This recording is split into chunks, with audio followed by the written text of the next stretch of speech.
నమస్తే, welcome to digital news. ముందుగా headlines. పున్నమిఘాట్లో నిర్వహించిన విజయవాడ ఉత్సవాల పాల్గొన్న ఉపరాష్ట్రపతి సిపి రాధాకృష్ణన్. విజయవాడ ఉత్సవం మరిన్ని శతాబ్దాలు కొనసాగాలని ఆకాంక్ష.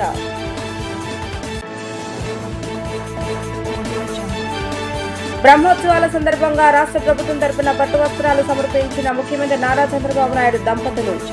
అన్ని ఆలయాల్లో నిత్య అన్నదానాన్ని పథకాన్ని ప్రారంభించాలని అధికారులకు ఆదేశం.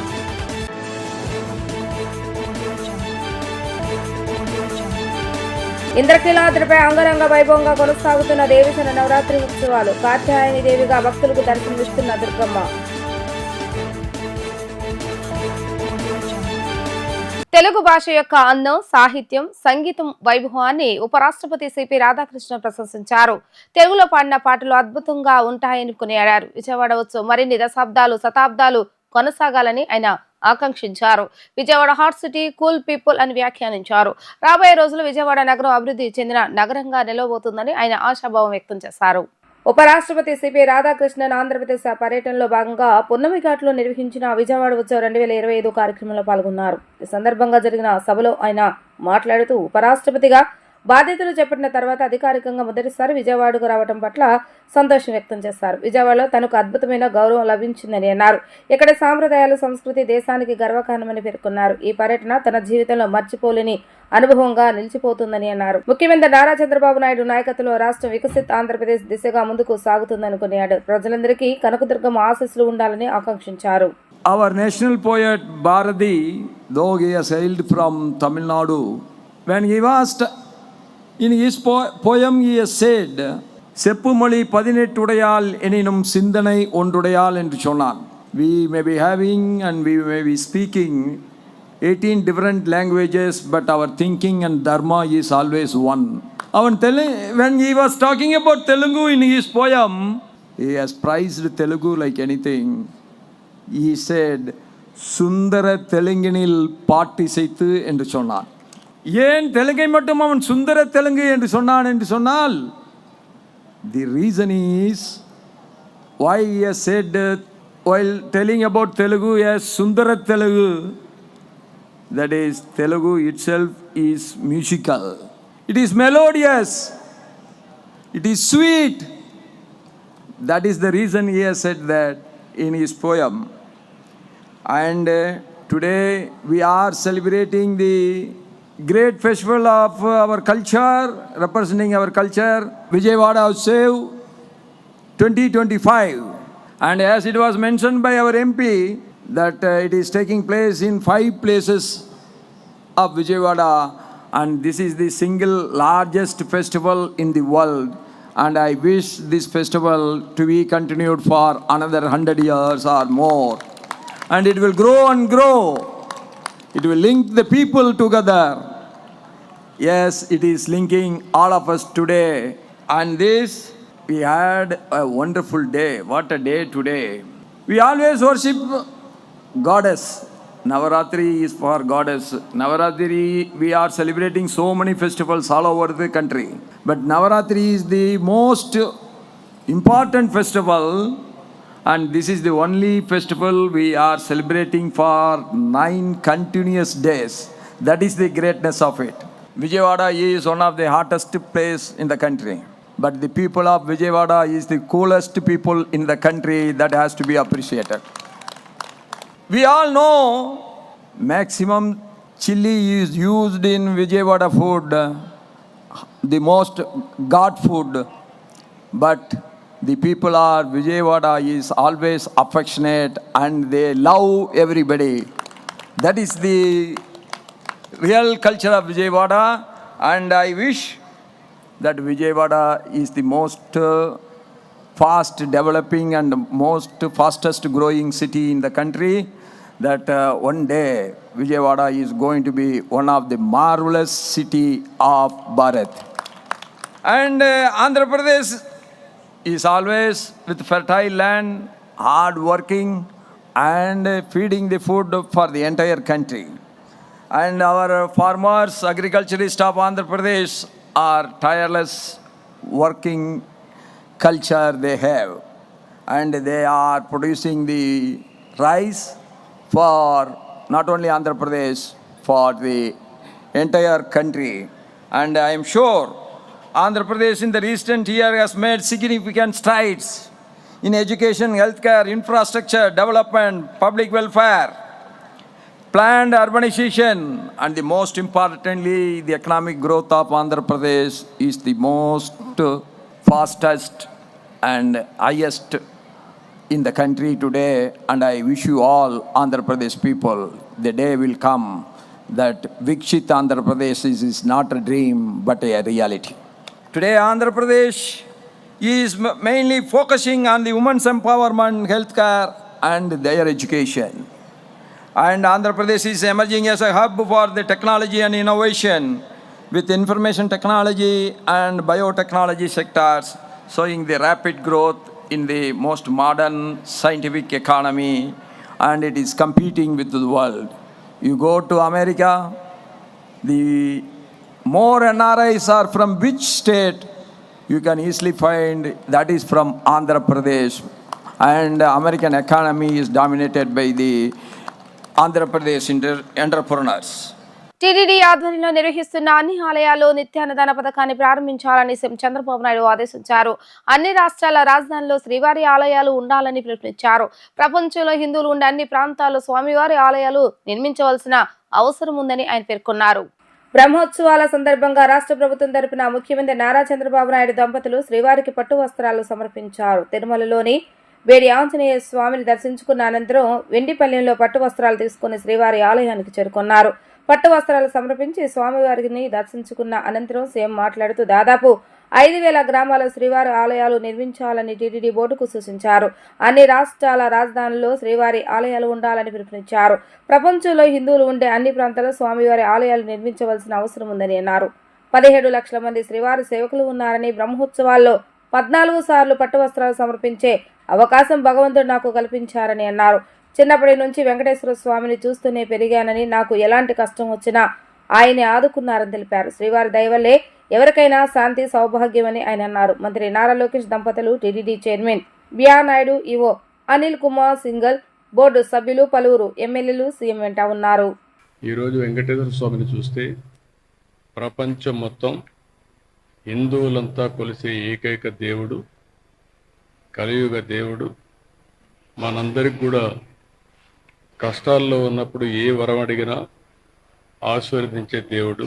నేను చిన్నప్పటి నుంచి కూడా ఆయన దగ్గరనే పెరిగాను, ఆయన చూస్తూ పెరిగాను. అదే సమయంలో నాకు ఏ కష్టం వచ్చినా దేవుని మీద భారం వేసి ముందుకు పోస్తూ వచ్చాను. 22 సంవత్సరాల కంటే ముందు ఈ బ్రహ్మోత్సవాలు ప్రారంభించిన రోజునే నాకు ప్రాణభిక్ష పెట్టాడు. అది ఊహించని పరిణామం. మామూలుగా అయితే బ్రతికే పరిస్థితి లేదు. అంటే ఒక పర్పస్ కోసం భగవంతుడు నన్ను బతికిచ్చాడని, ప్రాణభిక్ష పెట్టాడని నేను ఎప్పుడూ ఆ దేవుణ్ణి తలుచుకుంటూ ముందుకు పోతున్నాను. ఈరోజు ఇక్కడికి వచ్చినప్పుడు దగ్గర 14 సార్లు బ్రహ్మోత్సవాల్లో పట్టు వస్త్రాలు దేవుడికి ఇచ్చే అవకాశం కల్పించారు. ఇంకొక పక్కన చూస్తే ఈరోజు ఈ వెంకటేశ్వర స్వామి వల్ల ప్రపంచం మొత్తం శాంతి, సౌభాగ్యం, సమస్యలను కూడా పరిష్కారం చేస్తూ ముందుకు తీసుకుపోతున్నారు. అలాంటి వెంకటేశ్వర స్వామి దగ్గర ఎన్నోసార్లు మనం అందరం కూడా ఎన్నో మంచి కార్యక్రమాలు చేశాం. ఒకప్పుడు మీరు ఒకసారి చూస్తే ఇక్కడ బోర్డు మెంబర్స్ అందరూ ఉన్నారు, చైర్మన్ గారు, ఈవో గారు ఉన్నారు. ఇక్కడ ఉండే సభ్యులంతా కూడా ఒక పవిత్రమైన భావంతో పనిచేస్తున్నారు. తిరుమల తిరుపతి దేవస్థానం వెంకటేశ్వర స్వామి పవిత్రత కాపాడుతూనే వెంకటేశ్వర స్వామి ప్రాబల్యాన్ని ప్రపంచం మొత్తం మనం తీసుకెళ్లాల్సిన బాధ్యత మన మీద ఉంది. ఈరోజు టీటీడీ బోర్డులో ఉండే మెంబర్స్ని, చైర్మన్ని, ఈవోని అందరినీ కోరుతున్నా, మీరు కూడా టీటీడీ టెంపుల్స్ ఎక్కడైతే ఉన్నాయో మన ఆధ్వర్యంలో నడిచే టెంపుల్స్ అన్నిటిలో స్టాండర్డైజ్ చేసి ఇక్కడ ఏ విధంగా అయితే అన్నదానం కార్యక్రమం జరుగుతుందో అలాంటి కార్యక్రమం అన్ని టెంపుల్లో చేయాల్సిన అవసరం ఉంది. దానికి శ్రీకారం చుట్టాల్సిందిగా మిమ్మల్ని అందరినీ కోరుతున్నాను. అదే మరిగా వెంకటేశ్వర స్వామి దేవాలయాలు దీన్ని మొన్న కూడా నేను చెప్పాను. ఈ దేవాలయాలు రాష్ట్రంలో అన్ని గ్రామాల్లో ఉండాలి, దేశంలో అన్ని రాజధానుల్లో ఉండాలి, ప్రపంచంలో హిందువులు ఎక్కడుంటే అక్కడ కూడా ఉండాల్సిన అవసరం ఉంది. దీనికి కూడా కొన్ని కమిటీలు వేసుకుని అక్కడ ఉండేవాళ్ళు మనం ఎప్పుడప్పుడు మాట్లాడి ప్రపంచం మొత్తం వెంకటేశ్వర స్వామి దేవాలయాల్ని నెలకొల్పే విధంగా మీరు చేయాల్సిన అవసరం ఉంది. ఆ దేవాలయాలన్నీ మళ్ళీ ఈ మెయిన్ టెంపుల్కి మనం అనుసంధానం చేసుకుందాం. ఈ పవిత్రమైన రోజున ఆ సంకల్పాన్ని చేసి అన్ని రాజధానుల్లో ప్రపంచంలో హిందువులు ఉండే ప్రతి ఒక్క ప్రాంతంలో వెంకటేశ్వర స్వామి దేవాలయాలు కడదాం. అక్కడుండే దాతల ముందుకు వస్తే వాళ్ళ యొక్క ఇది కూడా తీసుకుంటాం. అవసరమైతే మనం కూడా కొంత డబ్బులు ఖర్చు పెట్టి ఈ కార్యక్రమాన్ని పూర్తి చేద్దాం. విజయవాడ ఇంద్రకీలాద్రి అమ్మవారు ఆలయం వద్ద దసరా శరన్నవరాత్రి ఉత్సవాలు వైభవంగా కొనసాగుతున్నాయి. ఈ రోజు ఉత్సవాలు 4వ రోజు అమ్మవారు కాత్యాయని దేవి అలంకరణలో భక్తులకు దర్శనమిచ్చారు. ఈ క్రమంలో ఉదయం నుంచి ఆలయానికి భక్తులు పెద్ద ఎత్తున తరలి వస్తున్నారు. భక్తులకు ఎలాంటి ఇబ్బందులు కలగకుండా ఉండేందుకు క్యూ లైన్ లో శాశ్వత షెడ్లు ఏర్పాటు చేశారు.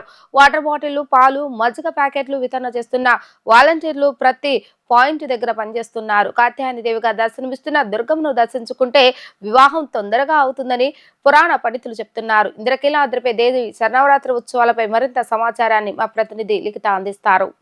ఇంద్రకీలాద్రిపై దేవి శరన్నవరాత్రి ఉత్సవాలు అంగరంగ వైభవంగా కొనసాగుతున్నాయి. ఈ నేపథ్యంలో 4వ రోజు అమ్మవారు శ్రీ కాత్యాయని దేవిగా కూడా భక్తులకు దర్శనమిస్తున్నారు. అదేవిధంగా వేకువజాము నుంచి కూడా పెద్ద ఎత్తున బారులు కూడా తిరుగుతున్నారు. విజువల్స్లో చూసుకోవచ్చు. ఏదైతే భక్తులు పెద్ద ఎత్తున కూడా క్యూ లైన్లో కింద మొత్తం అందరినీ కూడా దర్శించుకున్న పరిస్థితి మనం చూస్తాం. వేకువజాము నుంచి కూడా ఈ భక్తులందరూ కూడా క్యూ లైన్లో కింద వినాయకుడి కూడు నుంచి అమ్మవారి దర్శనం కోసం పెద్ద ఎత్తున బారులు తిరుగుతున్నారు. ఈ నేపథ్యంలో ఈ అలంకారం ఒక విశిష్టతపై మనతో మాట్లాడటానికి పురాణ పండితులు వెంకటేశ్వర శాస్త్రి ఉన్నారు. ఆయన అడిగి తెలుసుకుని, స్వామి చెప్పండి, కాత్యాయని దేవి యొక్క విశిష్టత ఏంటి? కాత్యాయని అమ్మవారు లోకంలో వివాహార్థులకు వివాహం చేసేటువంటి తల్లి. ఆ అమ్మవారి పేరుతో వ్రతం కూడా ఉన్నది. కాత్యాయని వ్రతం చేసినట్లయితే అనతి కాలంలోనే వివాహమై వంశాభివృద్ధి కలిగి వైభవంతో తొలదూగుతారు అని పెద్దలందరూ కూడా వివాహార్థుల చేత కాత్యాయని వ్రతాలు ఆచరింపచేసినట్లుగా వ్యవహారం. కాబట్టి కాత్యాయని అమ్మవారి యొక్క దర్శనం వల్ల అభీష్టములు చక్కగా నెరవేరుతాయి. అమ్మవారు అపారమైనటువంటి కరుణాళువు. మానవ జీవిత విధానంలో కొన్ని ముఖ్యమైనటువంటి ఘట్టాలు ఉన్నాయి. చక్కటి ఉద్యోగం అంటే వృత్తి వైభవం, అలాగే సకాలంలో వివాహం జరగటం, అలాగే సత్సంతాన లబ్ధి, తర్వాత గృహమంతా కూడా ఏ రకమైనటువంటి వైషమ్యాలు లేకుండా గృహ సభ్యులందరూ సమైక్యతాభావం కలిగి చక్కగా వైభవంతో తొలతూగుతూ ఉండటం, ఈ మొదలైనటువంటి విశిష్టమైనటువంటి వైభవాన్ని అమ్మవారు ప్రసాదిస్తుంది. కనుక కాత్యాయని దర్శనం చేసి అందరూ కూడా అమ్మవారి అనుగ్రహంతో సర్వాభీష్ట సిద్ధిని చక్కగా పొందగలరు.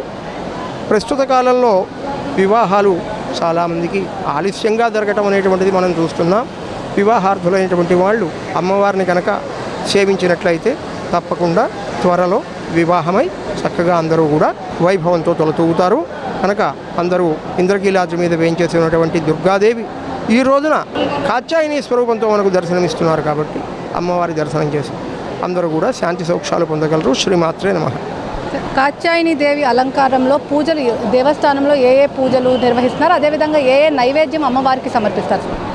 నవరాత్ర వ్రతం అంతా కూడా ఈ 10 రోజులు కూడా సంప్రదాయ సిద్ధంగా శాస్త్రోక్తమైనటువంటి కుంకుమ పూజాది సేవా కార్యక్రమాలన్నీ నడుస్తాయి. అలాగే శాస్త్రోక్తంగా సంప్రదాయంగా జరిపేటువంటి నైవేద్యాలన్నీ అమ్మవారికి జరిపి అమ్మవారిని సంతోషింపజేస్తారు. శ్రీమాత్రే నమః. మొత్తం మీద చూసుకున్నట్లయితే VIP 7 నుంచి 9 గంటల వరకు ఏదైతే ఉందో ఆ భక్తులందరూ కూడా పెద్ద ఎత్తున అమ్మవారి దర్శించేందుకు క్యూ లైన్లో సిద్ధంగా ఉన్నారు. ఎలాంటి అవాంఛనీయ సంఘటనలు జరగకుండా కూడా పోలీసులు కట్టుదిట్టమైన ఏర్పాట్లు చేస్తున్నారు. క్యూ లైన్లో పాలు, అదేవిధంగా బిస్కెట్స్ అన్నీ కూడా భక్తులకు ఇస్తున్నారు. చిన్నపిల్లలకి కూడా ట్యాగ్ వేసిన పరిస్థితి. ఈ కాత్యాయని దేవి అమ్మవారిని దర్శించుకుంటే వివాహం ఎవరికైతే అవదో వివాహం తొందరగా జరుగుతుందని చెప్పి కూడా ఇక్కడ పురాణ పండితులు చెప్తున్న పరిస్థితి. ఇది కూడా ఉన్న పరిస్థితి. వీడియో జర్నలిస్ట్ శ్యామ్తో లిఖిత, వీడియో న్యూస్, ఇంద్రకీలాద్రి నుంచి. దసరా శరన్నవరాత్రి ఉత్సవాల భాగంగా కేంద్ర పర్యాటక సాంస్కృతిక వ్యవహారాల శాఖ మంత్రి గజేంద్ర సింగ్ షెకావత్ ఇంద్రకీలాద్రిపై కొలువై ఉన్న కనకదుర్గమ్మను దర్శించుకున్నారు. ఆయనతో పాటు ఎన్టీఆర్ జిల్లా ఇన్ఛార్జ్ మంత్రి సత్యకుమార్ యాదవ్, విజయవాడ పార్లమెంట్ సభ్యుడు కేశవ శివనాథ్ కూడా ఆలయానికి విచ్చేశారు. కేంద్ర మంత్రి స్వాగతించేందుకు ఆలయ అధికారులు ప్రత్యేక ఏర్పాట్లు చేశారు. ఆలయ మర్యాదల ప్రకారం వేద పండితుల మంత్రోచ్చుల మధ్య ఆశీర్వచనం అందించగా దర్శనం అనంతరం తీర్థ ప్రసాదాలు, అమ్మవారి చిత్రపటాలు జ్ఞాపికలుగా అందజేశారు. ఈ సందర్భంగా కేంద్ర మంత్రి మాట్లాడుతూ దసరా శరన్నవరాత్రి సందర్భంగా అమ్మవారిని దర్శించుకోవటం ఆనందంగా ఉందని తెలిపారు.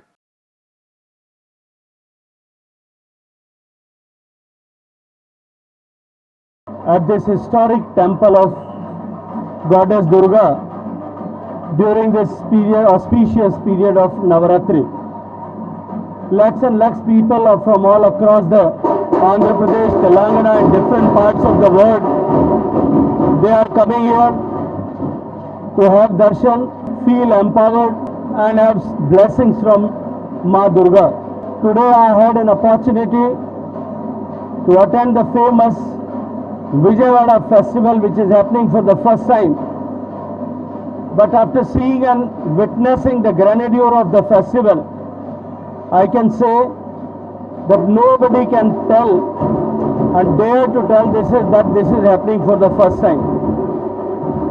The meticulous way it is planned on different locations for the overall entertainment of the people, to get connected everyone of the city, and this festival has become having organized for the first time. It has already become the festival of the people. I wish all success and convey my thanks to Honorable Chief Minister Nara Chandrababu Naidu ji for giving me this opportunity. The Tourism Minister Honorable Durgesh ji, Minister Satya ji, and my friend Honorable Kesineni Chini ji for giving me this opportunity. I am sure that the beginning, which is so robust for this festival will emerge as a festival known worldwide. I wish all the success and express my good wishes to all of you, and through all of you to the people who are watching, a very happy Navaratra, the coming festivals of Vijayadashmi, Deepavali and New Year. I wish everybody and success. Let us all pray and pledge in front of Lord Durga, Devi Durga, that our commitment in our heart to make our beloved nation Bharat as a developed nation by 2047. Let us pledge ourselves with the commitment that we will not leave any stone unturned to achieve this goal and fulfill the vision which our Honorable Prime Minister Narendra Modi ji have seen. An entire country of 1.4 billion people have affirmed and agreed to march towards making the India Viksit Bharat. Thank you very much. ఇంద్రకీలాద్రిపై దుర్గా మల్లేశ్వర స్వామి వారి నగరోత్సవ కార్యక్రమం కనుల పండుగగా జరిగింది. దుర్గగుడి నుంచి కృష్ణా నది వరకు ఉత్సవమూర్తులతో నగరోత్సవ కార్యక్రమం నిర్వహించారు. మేళతాళాలు, రప్పు వాయిద్యాలు, కోలాట బృందాలతో ఉత్సవమూర్తులను పురవీధిలో ఊరేగించారు. దసరా ఉత్సవాలలో భాగంగా శ్రీ గంగా పార్వతి సమేత దుర్గా మల్లేశ్వర స్వామి వార్ల నగరోత్సవ సేవ కనుల పండుగగా సాగింది. మల్లేశ్వర స్వామి వారి ఆలయ సమీపంలోని యాగశాల వద్ద నుంచి సేవ ప్రారంభమైంది. తొలుత పల్లకిపై కొలువు తీరిన ఉత్సవమూర్తులకు ఆలయ ఈవో సేనానాయక్, కేంద్ర పర్యాటక సాంస్కృతిక వ్యవహారాల శాఖ మంత్రి గజేంద్ర సింగ్ షెకావత్, మంత్రి సత్యకుమార్ యాదవ్, ఎంపీ కేశవ శివనాథ్ పూజా కార్యక్రమాలు నిర్వహించారు. స్థానాచార్య విష్ణుభట్ల, శివప్రసాద్ శర్మ దేవతామూర్తుల వద్ద కొబ్బరికాయ కొట్టి ఊరేగింపును ప్రారంభించారు. మేళతాళాలు, మంగళ వాయిద్యాలు, కేరళ డప్పు కళాకారుల విన్యాసాలు, భక్త బృందాల కోలాట నృత్యాల మధ్య నగరోత్సవం వైభవంగా సాగింది. మహామండపం, కనకదుర్గా నగర్, రథం సెంటర్, వినాయక గుడి ఘాట్ రోడ్డు మీదుగా ఊరేగింపు ఆలయానికి చేకూరింది. మహామండపం ఎదుట ఉత్సవమూర్తులకు అర్చకులు పూజా కార్యక్రమాలు నిర్వహించడంతో నగరోత్సవ కార్యక్రమం ముగిసింది.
ఇంద్రకీలాద్రిపై దేవి శరన్నవరాత్రి ఉత్సవాలు అంగరంగ వైభవంగా కొనసాగుతున్నాయి. అన్నపూర్ణాదేవిగా ఉన్న దుర్గమ్మకు శ్రీకాళహస్తి నుంచి సారె సమర్పించారు.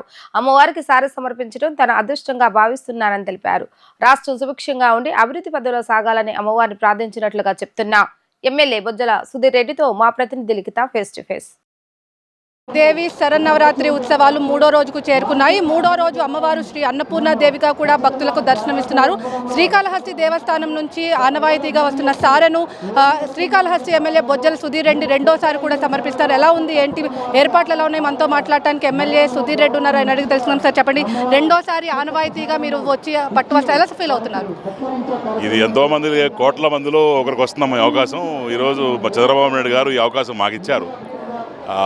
అమ్మవారి దయవల్ల, ఈశ్వరుడి దయవల్ల ఈరోజు మేము ఎమ్మెల్యే గెలిచాం. మా కాళహస్తి ప్రజలందరికీ కూడా ధన్యవాదాలు. అండ్ ఆల్సో ఈరోజు రావడం ఇది రెండోసారి సారిస్తాను. ఈరోజు బ్రాహ్మణి గారు ఇంకా మేడం వచ్చినారు కాబట్టి మా వైఫ్ రాలేదు, లేకుంటే ఇద్దరం కలిసి సతీ సమేతంగా ఇప్పుడు వచ్చి ఇచ్చే ఇది ఉంది మాకు. కానీ ఈసారి చూస్తే అమ్మవారు నిజంగానే ఎంత కలగా ఉన్నారంటే నిజంగా కూర్చొని చూస్తున్నట్టు ఉందని, ఆమె కూర్చున్నట్టు పక్కన స్వామి ఉన్నట్టు బ్రహ్మాండంగా చక్కగా చేసిన ఏర్పాట్లు కూడా చాలా చక్కగా ఉన్నాయమ్మా. నిజంగా మీ ప్రెస్ వాళ్ళు కూడా చూస్తున్నారు కదా, బ్రహ్మాండంగా మీకు అరేంజ్మెంట్స్, పక్కన కూర్చోడానికి పక్కన స్టేజు, ఇవన్నీ కూడా యూనిక్గా ఆలోచన చేయడం. అట్లనే డ్రోన్స్ కావచ్చు, దాని తర్వాత వాటర్ ప్రతి 10 అడుగులు నీళ్లు కావచ్చు, దాని తర్వాత ఈవెన్ ఎంత జాగ్రత్త చూస్తారంటే వెరీ ఇంప్రెస్డ్. పక్కన ఎయిర్ కూలర్స్ కూడా ప్రతి 10 అడుగులకు 5 అడుగులు పెట్టినారు. ఆక్సిజన్ సప్లై ఇబ్బంది లేకుండా ఇక్కడంతా కూడా బాగా చేయడం, వాటి స్క్రీన్స్ పెట్టడం, లోపల ఏం జరుగుతుందో బయట కనిపించడం, అటనే పోలీస్ వారు కూడా మఫ్టీలో ఉండడం, మామూలుగా ఉండడం అనేది నిజంగానే ఈరోజు దగ్గర 80,000 మంది పైన ఫుట్ఫాల్ వచ్చిందని చెప్పారు. వాళ్ళు కూడా బ్రహ్మాండంగా చేస్తున్నారమ్మా. లోపల ఈరోజు అన్నపూర్ణమ్మ ప్రతి ఒక్కరికి కూడా భారతదేశంలో ఉన్న కాదు, ప్రపంచంలో ప్రతి ఒక్కరు కూడా అన్నపూర్ణమ్మ ఆశీర్వాదాలు ఉండి ప్రతి ఒక్కరు కూడా 3 పూట్ల కడుపు నిండా తిండి తినేటట్టు చేయాలా. అందరూ కూడా ఆరోగ్యంగా ఐశ్వర్యంతో ఉండాలని చెప్పి అమ్మవారు కోరుకుంటుంది. సార్, అదేవిధంగా ఇటు విజయవాడ ఉత్సవం కూడా నిర్వహిస్తున్నారు. ప్యారలల్గా దాన్ని ఏమైనా విజిట్ చేయబోతున్నారా? లేదమ్మా, ఐఎమ్ నాట్ గోయింగ్. నేనేం పోవట్లేదు, విజయవాడ ఉత్సవాలు ఏం పోవట్లేదు. ఇక్కడ అమ్మవారిని ఈరోజు ఇచ్చిన తర్వాత మళ్ళీ రేపు అసెంబ్లీని సాటర్డే వరకు ఉంది, అసెంబ్లీ చూసిన తర్వాత వెళ్తాం. అమ్మవారికి ఈరోజు మేము ఇస్తున్నాం కాబట్టి బ్రహ్మోత్సవాలు కూడా ఈరోజు పోలేని పరిస్థితి వచ్చింది. Thank you sir. మొత్తం మీద చూసుకున్నట్లయితే అమ్మవారికి సారి సమర్పించడం చాలా ఆనందంగా ఉందని చెప్పి కోట్ల మంది ప్రజల్లో తమకు ఈ అదృష్టం రావడం పూర్వజన్మ సుకృతంగా భావిస్తున్నాను. ఏర్పాట్లన్నీ కూడా చాలా అద్భుతంగా ఉన్నాయని చెప్పి కూడా ఇక్కడ బొజ్జల సుధీర్ రెడ్డి చెప్తున్న పరిస్థితి. వీడియో జర్నలిస్ట్ అఖిల్తో లిఖిత, డిజిటల్ న్యూస్, ఇంద్రకీలాద్రి నుంచి. వార్తలు ముగించే ముందు హెడ్లైన్స్ మరొకసారి. పొన్నమిఘాట్లో నిర్వహించిన విజయవాడ ఉత్సవాల్లో పాల్గొన్న ఉపరాష్ట్రపతి సిపి రాధాకృష్ణన్. విజయవాడ ఉత్సవం మరిన్ని శతాబ్దాలు కొనసాగాలని ఆకాంక్ష.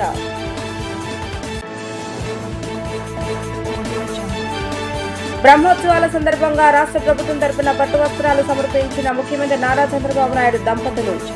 అన్ని ఆలయాల్లో నిత్య అన్నదానాన్ని పథకాన్ని ప్రారంభించాలని అధికారులకు ఆదేశం.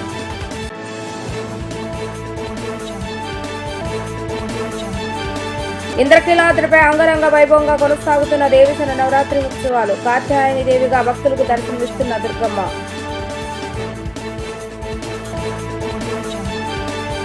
ఇవి ఈ రోజు వార్తా విశేషాలు. మళ్ళా 3 ప్రసారమయ్యే వార్తల్లో మళ్ళీ కలుద్దాం. అంతవరకు సెలవు, నమస్కారం.